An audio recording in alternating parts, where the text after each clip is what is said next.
Praise the lord. మనం సిలువ ధ్యానాల్లో ఉన్నాం కాబట్టి ఈరోజు మన పాఠం వచ్చేసి సిలువలోని సిలువలు. దీని గురించి మనం తెలుసుకుందాము. ఇందులో 3 సిలువలు ఉన్నాయి కాబట్టి దీన్ని మనం 3 సిలువల ధ్యానం అని అనుకుందాము. మొదటిగా వచ్చేసి దొంగ యొక్క సిలువ, రెండవది ప్రభువు సిలువ, మూడవది మారని దొంగ సిలువ. ఇందులో ప్రభువు మోసిన సిలువ గురించి మనం నేర్చుకున్నాము. ఇందులో కూడా ఒక 3 పాఠాలు. అందులో మొదటిది లోక పాప భారమును మోసిన సిలువ, అలాగే శత్రువులు మోపిన సిలువ, అలాగే మూడవది మన కళ్ళకు కనిపించే కర్ర సిలువ. ఈ 3ను ప్రభువు మోసిన సిలువలో ఉన్న పాఠాలు. మొదటిగా లోక పాపముల సిలువ అంటే మన పాప భారాన్నంతటినీ మోసారు కదా దేవుడు.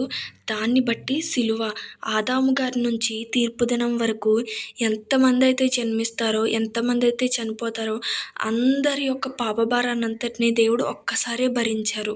రెండవదిగా శత్రువులు మోపిన నేరపు సిలువ. ప్రత్యక్షంగా కనిపించేవారు శత్రువులై దేవుణ్ణి సిలువ వేశారు అని మనం అనుకోవచ్చు.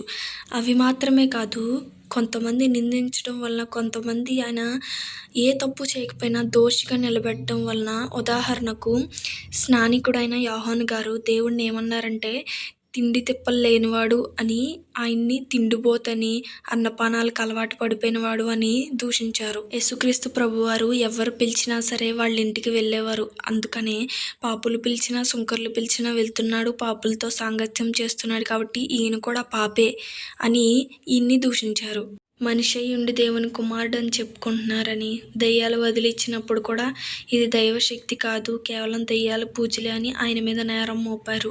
ప్రతి ఒక్క దేశానికి వెళ్ళి సువార్త ప్రకటించట్లేదు కానీ ప్రభుత్వం మీద తిరగబడేలా చేస్తున్నారు అనేసి నేరం మోపారు. అలాగే ఇతరుల్ని రక్షిస్తాడన్నారు కానీ ఈయన్నే రక్షించుకోలేకపోతున్నారు, ఆయన్ని కూడా దూషించారు. ఆయన్ని ఆఖరికి హేరోదు రాజు, పిలాతు వీళ్ళందరూ కూడా ఆయనలో ఏ పాపం లేదని చెప్పినా సరే జనాలు మాత్రం లేకపోతే మేమెందుకు తీసుకొస్తాము అని తిరగబడి మరీ దేవుని మీద నిందలు మోపారు. ఇవన్నీ దేవునికి వేసిన సిలువలే.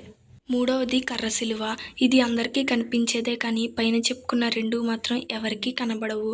కాకపోతే దేవుడు ఎక్కువ శ్రమను అనుభవించింది ఆ రెండిటి వలనే. ఇన్ని సిలువల్ని యేసుక్రీస్తు ప్రభువారు ఎందుకు మోసారు అంటే కేవలం మన మీద ఉన్న ప్రేమతో మాత్రమే.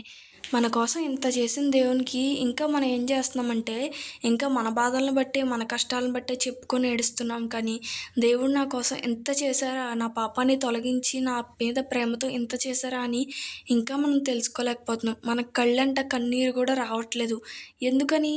కన్నీరు విషయం పక్కన పెడితే మనం ఇంకా తండ్రిని బాధ పెడతానే ఉన్నాం, సిలువేస్తానే ఉన్నాము. ఆయన ఏది వద్దంటారో అదే చేస్తున్నాం కదా. అలాగే పాపం వద్దన్నారు దేవుడు, అదే చేస్తున్నాము. దేవుని విడిచిపెట్టి దూరంగా ఉంటున్నాము, అన్నీ తెలుసు కూడా. మరి వీటన్నింటి ద్వారా తండ్రిని సిలువ వేస్తూనే ఉన్నాం కదా. గ్రహిస్తున్నారా? ఇకనైనా గ్రహించి దేవుడు మా కొరకు చాలా చేశారు అని కృతజ్ఞతతో కన్నీరు కార్చేవారిగా ఉందాము. దేవునికి ఇష్టంగా బ్రతికేవారిగా ఉందాము. మరణాత.